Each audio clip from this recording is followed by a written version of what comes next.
பொது வாழ்க்கையிலயும் சரி, தனிப்பட்ட வாழ்க்கையிலயும் சரி, இத மாத்தணும் அப்படின்னு நெனைக்கிற மாரி எனக்கு எந்த கருத்தும் இல்ல. நான் என்னோட வாழ்க்கை வந்து முழுமை. பாலிடிக்ஸ்னா அதுல ஒரு முழுமை. நல்லா வேலை செய்யணும், எல்லாரையும் மதிக்கணும்.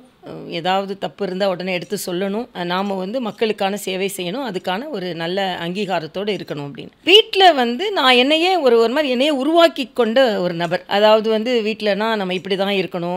கவலைப்படக்கூடாது, சிரிச்சிட்டு இருக்கணும். வீட்ல இருக்க நேரத்துல சந்தோஷமா இருக்கணும். அதே மாதிரி நல்லா படிக்கணும். நிறைய நான் வெரி ஒரேஷியஸ் ரீடர். நிறைய படிப்பேன். அதனால ஏறக்குறைய எல்லாமே நான் வந்து ஒரு நாளும் அதை மாத்தி மாத்தி கடைசியில் இப்போ மாற்ற வேண்டியதுன்னு ஒண்ணுமே இல்லை. என்னோட பழக்கம் என்னன்னா, இரவு படுக்க போறதுக்கு முன்னால ஒரு சின்ன ஒரு அரை மணி நேரம் நான் அப்படியே அசை போடுவேன். காலையில் எப்படி அரசியல் வாழ்க்கை இருந்தது, யார் மேலேயும் கோவப்பட்டனா, இல்லைன்னா ஏதாவது தப்பு பண்ணிட்டேனா, அதை கரெக்ட் பண்ணிக்கணுமா அப்படின்னு ரிஃபைன் ஆகி இப்போ எனக்கு மாற்றணும்னு எல்லாமே நான் செஞ்சுட்டேன். அவ்வளோதான், அப்படிதான் சொல்ல முடியும். ஓகே, ஸோ ப்ராசஸ்லேயே மெண்ட் ஆயிடுச்சு ஒரு நாளுக்குள்ளேயும். எதையும் மாற்றணும்னு இல்லை. இல்லை எல்லாமே ஆல்மோஸ்ட் நான் பழகி கொண்டேன்றது தான். மாற்ற வேண்டியதுன்னு இனிமே இல்லை.